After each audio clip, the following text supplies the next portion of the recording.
Welcome to this Padel. Today we're going to start talking about one of the most important things in Padel. I know it's not your bandeja. The courts. We are going to talk with Jaime de Miguel. He's the general manager of Pádel Galis, a really well-known brand that they are pioneers in the US. I think they were one of the first, if not the first company that decided to establish a company here and also to systematize how they work and how they are developing Padel. So I think we are going to have a lot of insights and interesting information to understand where Padel is right now, not just in the US. We would like to talk more about the US, but also in the Americas. So Jaime, welcome. Thank you so much. It's a pleasure to be here. No, finally, I'm super happy because once I had COVID and I didn't come. So apologize. No, it's all good. Good. And I would like to ask you, given that your company is based in Valencia, how are they doing after the Dana? Because all the world is quite worried. Yeah. So Pádel Galis is based in Silla, which is a small town right outside of Valencia, and pretty much the epicenter of the whole incident with the Dana. Luckily, everyone was safe, which is the most important part. So all the employees, their family members, everybody was safe, super important. Okay. We did have some material impact in terms of cars, one of the trucks, the vans, things like that. But yes, I mean, considering how bad it was, it could have been a lot worse. So no, I mean, I'm super happy that nobody got hurt. Yeah, when these kind of things happen is when everybody prioritizes. Yes. It's like, okay, it's just materials. That's it can be replaced, so it's not a big deal. Yeah. In terms of the factory, it was just like we had to stop for a couple of weeks because we couldn't just access the factory, not because the factory was damaged. And just because the port was closed for a couple of weeks. That makes sense. So again, it could have been a lot worse, so luckily we were all safe. Okay. Yeah, I like to see how also everybody's helping Valencia and the amazing. recovery is been like bonding. Yes, absolutely. Thing is bad, but when these things happens is when you see how people behave. It does show the best side of the people, absolutely. I do agree. So Jaime, I'd like to know a little bit more about Pádel Galis. How did the company start and where is it now? Yeah. So Pádel Galis started around 18 years ago. There's this guy, Fran Galisteo, who was the founder of Pádel Galis. Essentially, he moved from Andalusia to Valencia, and he did used to play Padel in Andalusia because there were a couple of courts over there, but there were none in Valencia. So he was thinking about, hey, why don't we put up a court here? So he tried to research if he could buy a court, and it was essentially super expensive to buy a court back then. They were the concrete courts with concrete floor and everything. I still love it. Yeah, it is a different experience. So essentially, once he ran the numbers, he decided I can probably do this cheaper if I do it on my own. So he built the first court, and it was just for him and his friends to play with. A couple of people started playing on that court, and then they were like asking and inquiring, hey, how much would it cost to get another court? And that's how it all started. It was just a small factory. Everything was pretty much externalized, just buying the raw materials from one place, but then taking them to somebody who would cut them, another one who would weld them, another one who would paint them, until it grew to what it is today. To systematize the way to yes, build courts. It is just a factory. We get the materials and we ship out courts. So the whole process right now it's in Silla. Good. Silla, Valencia. Okay. Silla, Valencia. But in English it's chair. Yeah. People are going to be like, what? And it is always confusing. We are. And when did Pádel Galis decide to come to the US? So I was hired a couple of years ago when we identified the opportunity of, hey, the US could be, or should be at least, the next big market. And we very, very soon realized that the only way that you can operate in this market is you do things right. Yeah. The old way of selling courts, of just sending courts from Spain and then this is your problem, which is how it's handled by China, for example, it does not work very well here. So we decided, okay, no, we need to establish ourselves here. We're going to send somebody here. That in this case, it was me. We went a step ahead, and then we decided we're going to have a warehouse here in Miami, just in case somebody needs a court or it needs spare parts. We'll always have them readily available. Okay. Then we went ahead and we got another warehouse in Houston. insurance for the US installers, installation teams locally. So we're trying to essentially replicate what we have in Spain, but doing it locally because we think it's the only way to move forward in this country. No, but it makes a lot of sense because when I started trying to do some research, it's never clear how much it costs, right? Because I feel like it's going to IKEA. Like you have that and build it yourself, like, but I don't know how. Or it's like they leave it on the port and then you have to go and get it. Like, and what do I do after that? Yes. So you've solved that problem, right? I would still say that we're in the process, especially because it's very interesting how North America and South America work in completely different ways. South America, they understand Padel a little bit more, or they have more resources, and they just are happy to buy the courts from Spain, and they take care of the whole process. So for us, it's super easy. In the US, I think it's either because people are just more practical, so they want the full service, turnkey solution. This is my space. I want these many courts. You take care of everything. And yes, that's what we're working towards, and I think we're almost there. But obviously, there's still a few tweaks that we need to get in place. Yeah, and I think you are also somehow learning while doing it, right? Like every state is different.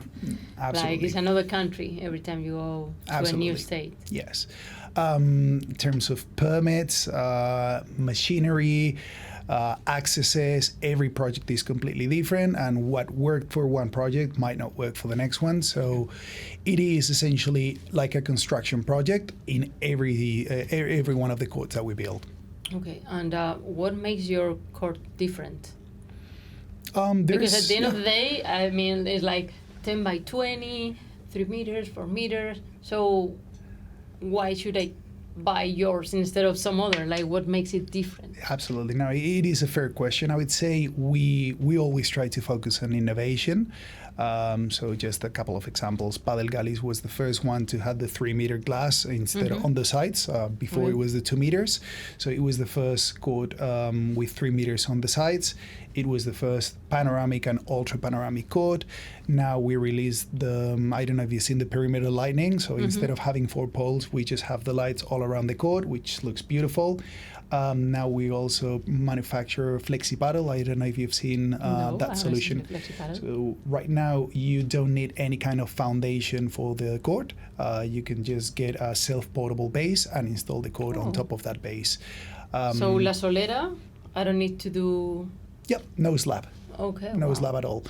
We just installed here one in Miami, and 3 in Kentucky and 1 in San Francisco. So these were the first projects in the US, but it's a solution that it's been working for a few years in Europe. It's just we needed to implement a few changes for the US.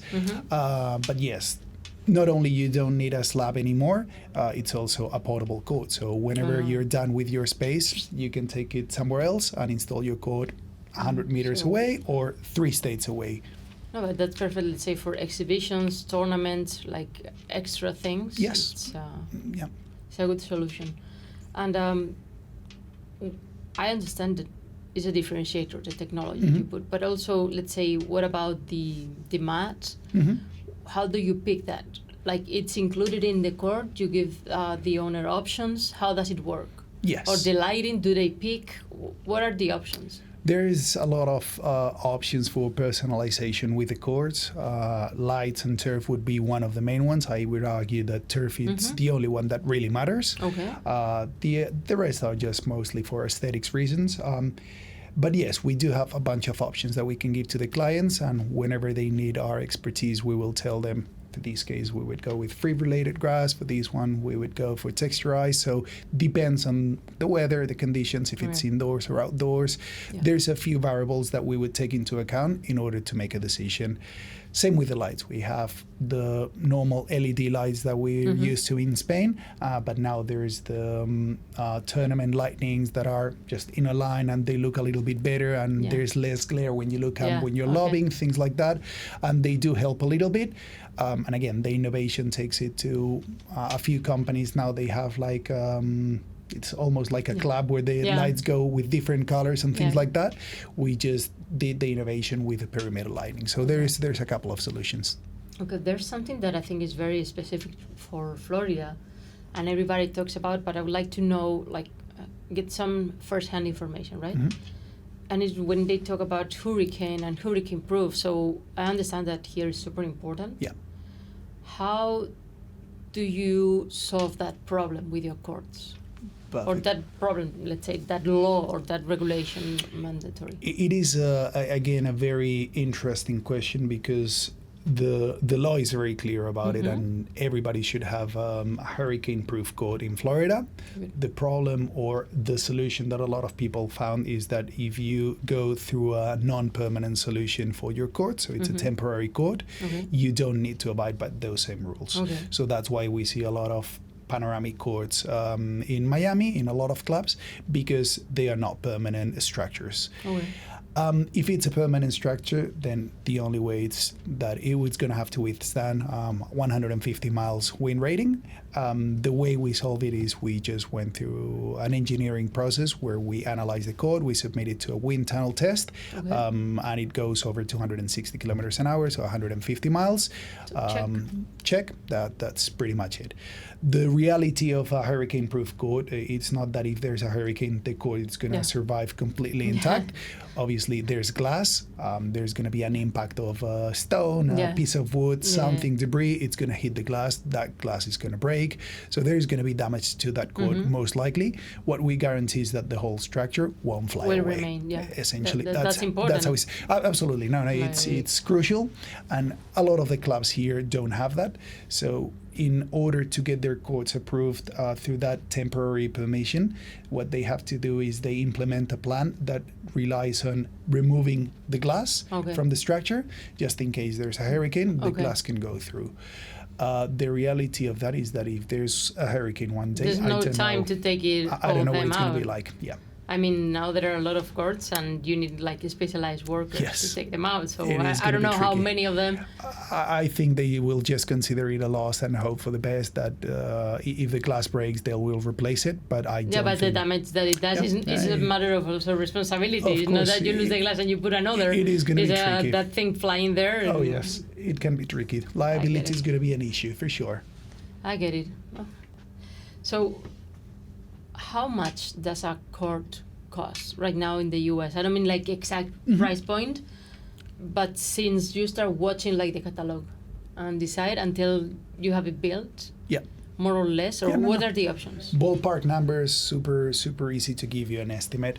A court right now in the US, Pádel Galis, there's obviously another manufacturing companies, but it's around $28,000 for the court. It comes with lights, it comes with turf, it comes with everything. That's for a panoramic court. Then there's a lot of added costs that you have to take into account. There's going to be transportation from my warehouse to wherever you're going to have your court installed. There's going to be the installation cost, hiring the machinery, unloading the container. All in all, $35,000 to $40,000 for a commercial project makes sense.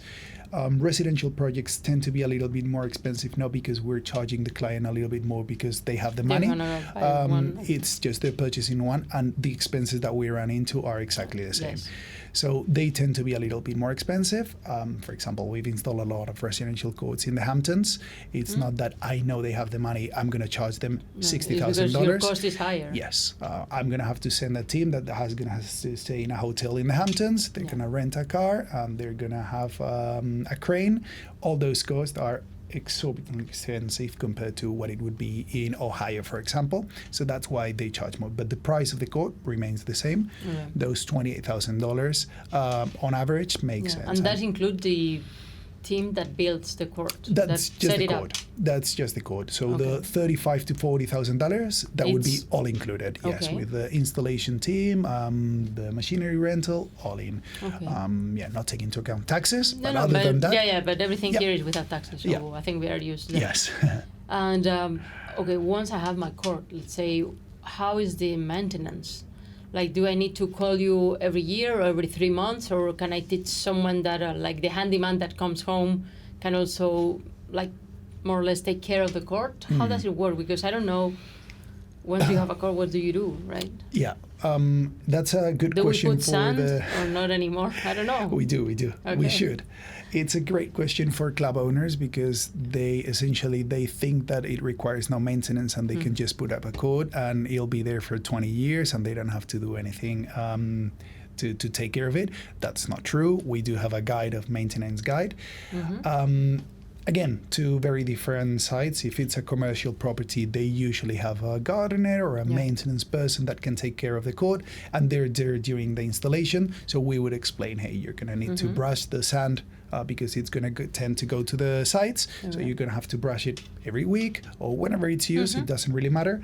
Clean the glass. Yeah, and you might have to replace and replenish a little bit of sand because the sand is going to fly away. You're going to take it in your socks, in the shoes. So you're going to have to replenish it. In a commercial level, that's multiplied by 20, obviously. It's used 8-9 hours a day. So obviously there's a lot more movement. You're going to need a lot more maintenance.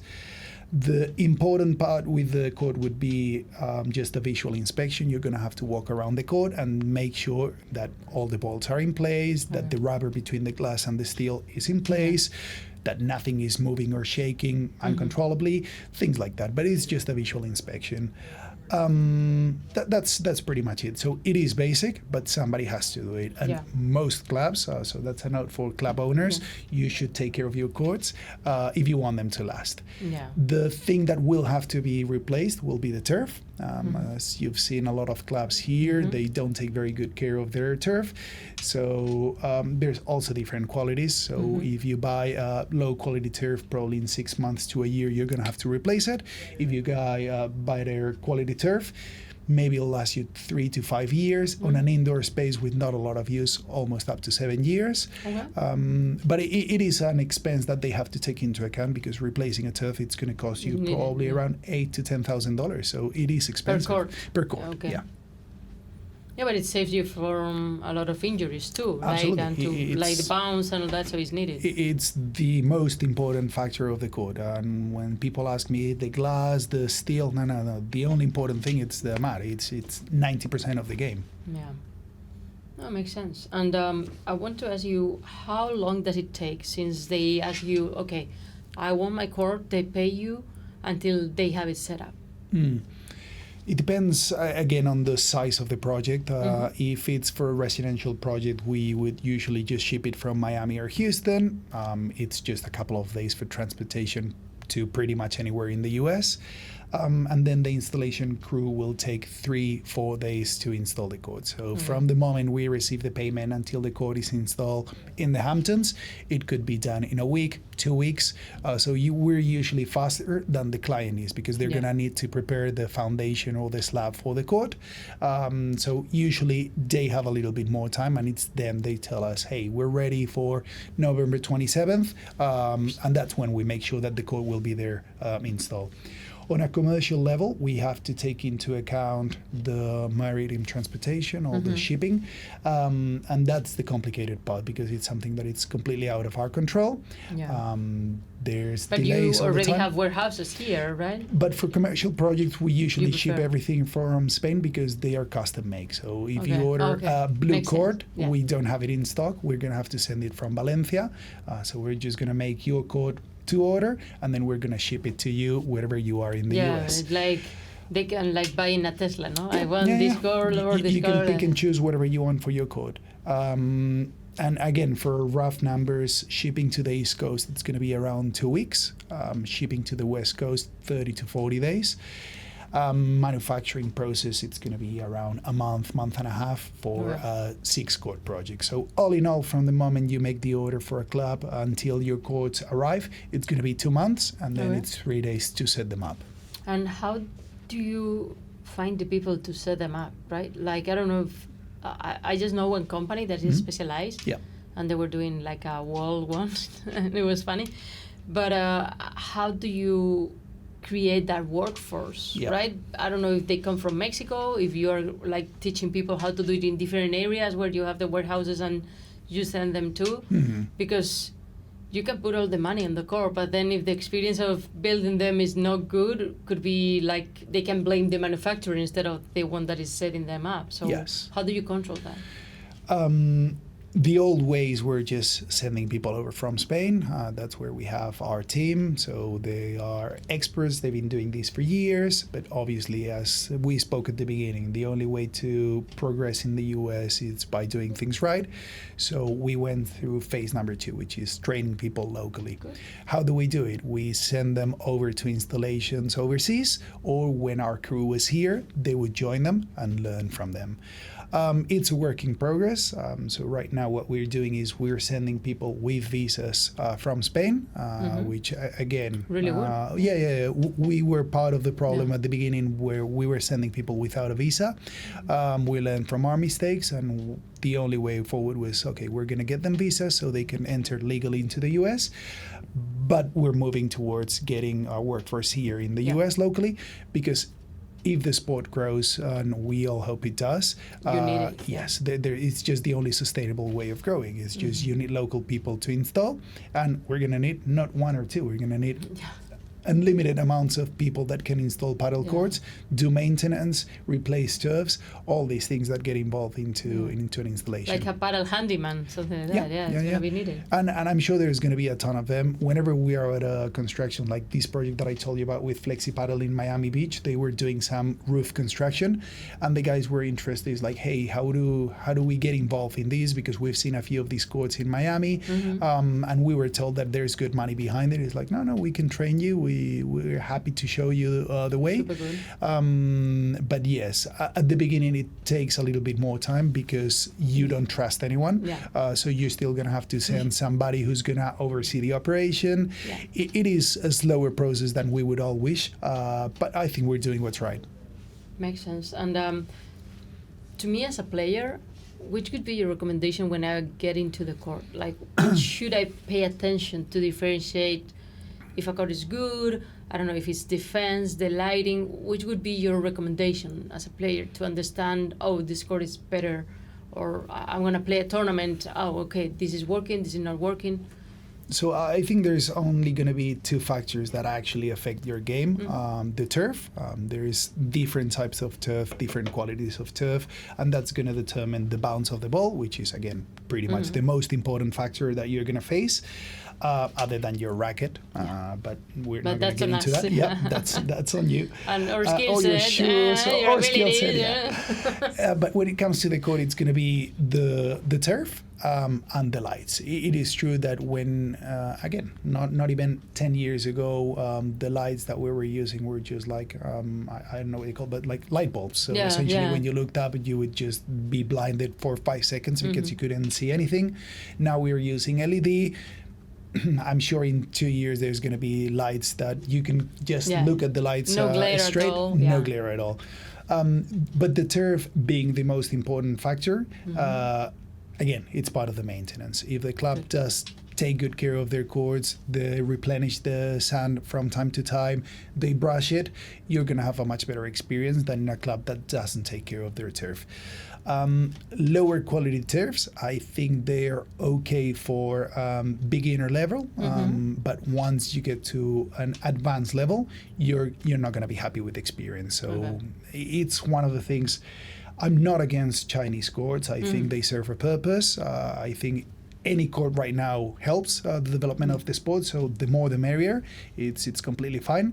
But when I talk to club owners, when they're thinking, but we might get the Chinese courts, it's a little bit cheaper. It's like, okay, just take into account that you're going to have to replace that turf because another club is going to open next to you and nobody's going to want to play in your courts because of the turf. The structure, the glass, I could argue that they're going to be more or less the same. The turf, it's going to be a big differentiator. Oh, it's I think, good piece of advice to understand what makes the difference. So if I want to see one of your courts, where should I go in the U.S.? Not just in Miami, but I think it's a good point. But if I want to go and check what's your innovation, where should I go? So I am very happy because in the last couple of years we've been fortunate to work with a lot of clients in pretty much all over the US. We have a bunch of clubs in California, San Francisco, San Diego. We have a bunch in Texas. But can you name them, like specifically? Because I want people to go and check. Of course. Not where they are, but okay, this club, that club. Because I think it's important also for them, like they've rely on your company.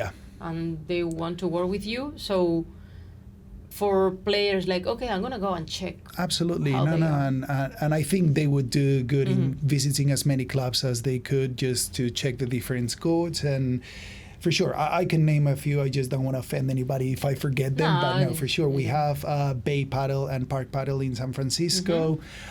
We have in Stockton, California, in the University of the Pacific, which was the first university in the U.S. with Pádel Courts. Here we work with Sunset, which was the most recent club that opened in Miami. We did 10 by 20 in Fort Lauderdale. We worked in the Hamptons in a couple of clubs. So there's Brisas. I love that club, at Neoa. We did Padel and Pickle in St. Louis. We've done Kentucky and Atlanta with PATL. We have the Woodlands in Houston. We have Austin Padel Club, an amazing club, which we work with Wilson for that one. There's a bunch. Again, we're super lucky that we've been privileged enough to work with a lot of these clients and hopefully continue to grow. Yeah, and what's coming now? Yeah, there's a bunch. So right now we're installing a club in Brownsville, Texas. Another one in San Diego. We have a bigger project coming up in San Diego.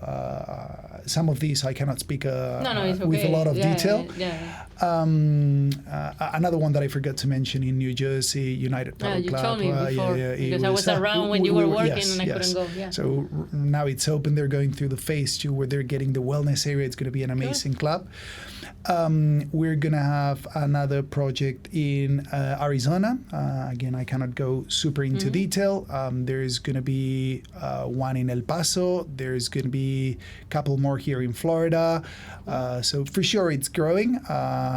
Maybe people expect the growth to be like from 0 courts to 3,000 in a couple of years. I think it's going to be steady and it's going to be a little bit slower.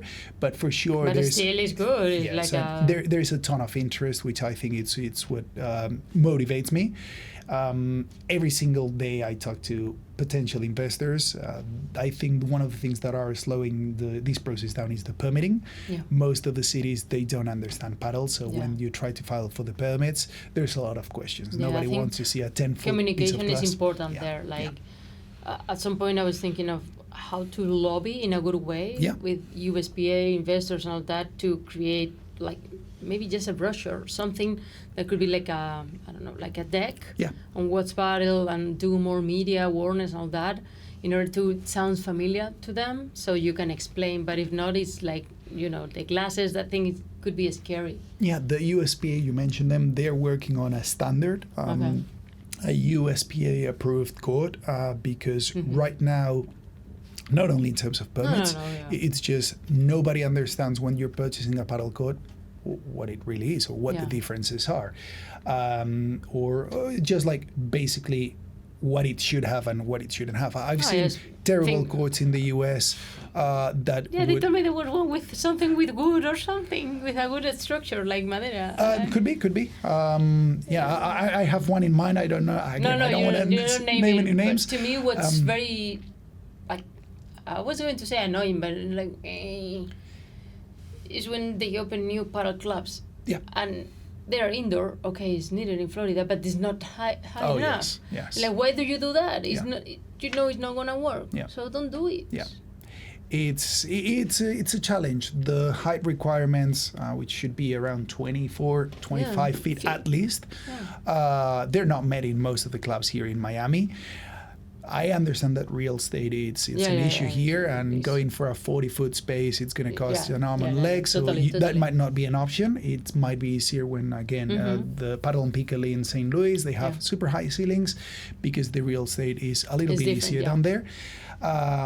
But yes, I think the problem will be down the line when you have a neighbor who has a better warehouse than yours and they have a 30-foot ceiling, and then people will prefer to play in the other club because they have that height. And that will happen. It happened in Spain. It happens everywhere. It's just right now. Competition. There's not that many options and a lot of players. So you play essentially where there's a court available and where you can.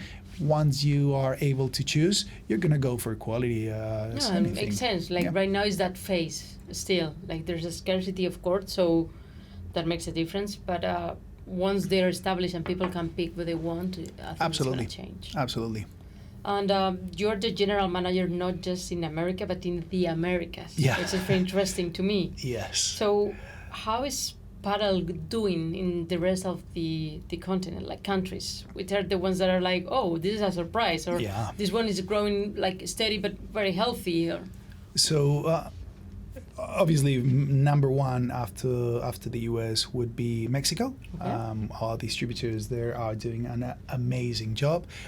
We're proud to be we're doing Premier Padel right now in a couple of weeks in Acapulco. Cool. We also did Premier Padel in Puerto Princesa in Venezuela. Yeah. So that was amazing as well.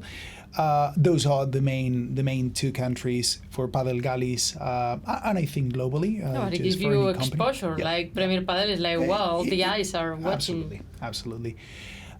We've seen a lot of growth in Colombia. We've seen a lot of growth in Panama. Cool. Chile has been there for a few years now already. Argentina, obviously, we all know about it. Brazil is the one that probably would surprise me the most because they don't have that many courts, considering how big the country is, how close it is to Argentina. There is an argument to be made that the import taxes in Brazil, similar to Argentina, are so high that importing a court is super expensive. So they have not been as exposed because there are no manufacturing companies in Brazil. But it's one of the countries that surprised me the most. And right now, it's just exploding in Ecuador, in Guatemala. You'd be surprised, yes. They're going, Colombia went from 13 courts last year to 300 courts this year. Most of them Chinese courts. Again, nothing against it. It's just good for the sport. Panama, very similar. It went from around 50 courts. I think just Panama City has around 300 courts, 350 courts this year. I was there a couple of weeks ago. Dominican Republic doing amazing. Cool. Obviously, the growth is limited by the size of the country, but it's shown amazing success. What else is there? The islands, they're working very well because there's just a very wealthy individuals, so they want their private courts, which is great for us. We're doing a lot of the Bahamas. There's going to be Aruba. We're doing we're doing St. Bart's. We're doing Turks and Caicos. So all the islands we're going to have probably 30, 40 courts, residential projects, and as soon as they open, there was going to be a couple of clubs for sure. Yeah, so like a retreat, Padel retreats. Yep. Yeah. Cool. I like it. And in the US, how do you see the growth right now? Super steady. I never expected to go from 0 to 100 in no time. I always thought it was going to be something a little bit more steady and slower, and it is the way we envision it. So there were predictions that there were going to be 30,000 courts, 50,000 courts by 2030. I don't think we're going to get there. Essentially, there's no manufacturing capacity to get to those numbers or installation capacity. But I think the biggest switch that I've seen, and I think the most important one, is most of the investors a year ago were Spanish people, Colombian, Venezuelans, Argentinians. This year, we started to see a lot more American investors, and that's a game changer for sure. There's a couple of groups that are investing heavily into Padel. These investors, they don't want to open 1 or 2 Padel clubs. They want to open 600 courts in 3 years. They've got a business plan. They want to make money. Obviously, this is important, but they do things differently. Again, for the normal investment where it's like, I don't know if I can get 2 or 3 courts because every court is $40,000. Those are great at the beginning. But once the serious players enter the market, and they're already entering, it's going to be, I'm going to get 600 courts, and I'm going to get maybe 100 courts just in DC alone, because it is I don't know how many people have, but maybe 4 or 5 million people live in DC. 100 courts is not enough for that country, but unless we get 100 courts, they're not going to have the exposure that they need to grow the sport. And that's how they envision it. They don't want to make money today. They're seeing the long-term growth of the sport, and they're already thinking about what's going to happen in 10 years. And I think that is the right approach, and it's what we're doing with Padel Galis as well. But it's super relevant, like having someone that is betting on this that hard. but also having that vision that creates the ecosystem, because my interest in talking to top paddle courts manufacturers is understanding how it's working, because it's like follow the money, right? With no courts, there's no paddle, there are no like rackets, no gear, no competition, no classes. So this is totally the base of everything, the foundation. And knowing this, we can have an idea of how business is doing. And then what else could be built on top of that? So that way I wanted to get all these insights, because I think this shows that it's a bigger opportunity that we may think, like just from, let's say, a Spanish point of view. Oh, it's like, oh, now the Americans like paddle. No. Wait a little. Like, they like paddle and they want to do paddle. Oh, yes. So let's see. There's obviously, it's been asked a few times before, like, why is Wilson getting involved in paddle courts? What's the point? They don't see from the outside. Why would I have a Wilson court? And the reasoning behind it was super easy. It's Wilson. They did some research. They saw the growth of the sport, and they said, okay, we expect to sell a lot of rackets, a lot of shoes, a lot of things. But the only way that we can sell all of those things is that if people play paddle. And the only way that people can play paddle is there are more courts. So it was something that for you, super clear, but for a lot of people, they still don't get it. It's like, why are they getting involved in these things? Oh, we need coaches, we need blah, blah, blah. No, it's like, the basis. If there are no more courts, the sport is not going to grow. So we need a lot of investment in getting courts. There will be public courts. I'm sure about that. It's going to take a little bit longer here because of all the liability of getting to play in a glass enclosure, which is scary here when you can get in a lawsuit because the glass broke or something like that. So I know a lot of public spaces are a little bit waiting until, I don't want to be the first at least, but I know of a couple of projects already that are publicly funded, one in Florida, another one in North Carolina, and I think that's going to be super important because it's like universities, colleges, but we haven't even started there. I don't know if there's, they call it blindex or something, but is there a material that could work but doesn't break? That is like there's like plexiglass. There is a company in Italy that works with plexiglass. We did a couple of tests with plexiglass.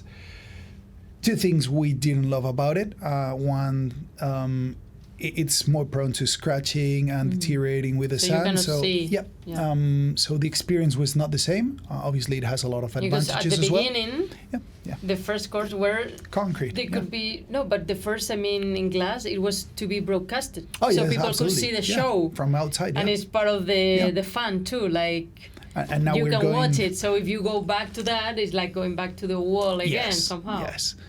So that's one of the reasons. The other one is that when it breaks, and it can break with impact, it just cracks, so it's not a problem. You can just replace it a lot easier because it's not heavy and like all those things.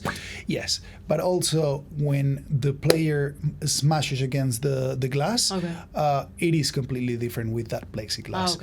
So maybe in 10 years there's going to be accidents and nobody wants to play with glass anymore, and we've moved on to a different solution.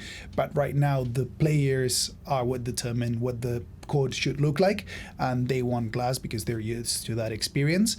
And I mean, in 2 years in the US, not a single piece of glass has been broken. So it is very, very unlikely that a piece of glass breaks.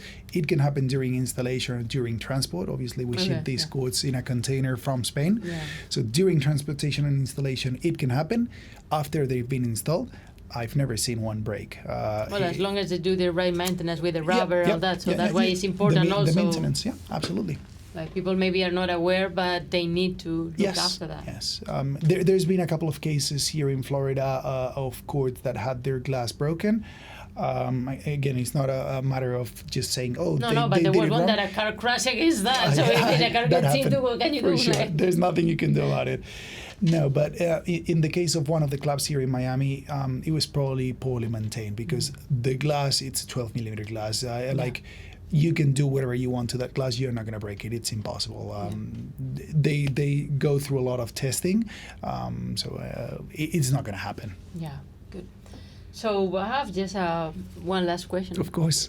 What's your, let's say, main wish for Padel in the US? Where would you like to see it in the future? So I think what the PPL is doing was one of the things that I expected to happen a lot later in the game. So that happened a lot faster than I expected. But for me, my personal wish from the beginning was getting into colleges and universities. I think in this country, that's what's going to be the biggest differentiator. It's not opening commercial clubs, which is amazing, obviously. But we know that in order to be an Olympic sport, it needs to go through universities, people getting scholarships and all these things.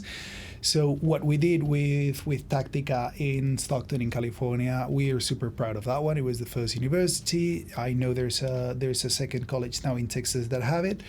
There's going to be a high school, I've heard. We're not doing those courts, but again, the more the merrier. So for me, that would be, I've been lucky enough that I had courts growing up in my high school. So I've been lucky that I could play this sport since I was almost a baby. But they don't have the luxury here, and getting it into universities where it's also affordable for the students to be able to play this sport, it's just going to be a game changer completely. I love it. Okay. So thank you, and hope to have course. you here soon with more news and whenever you want me here.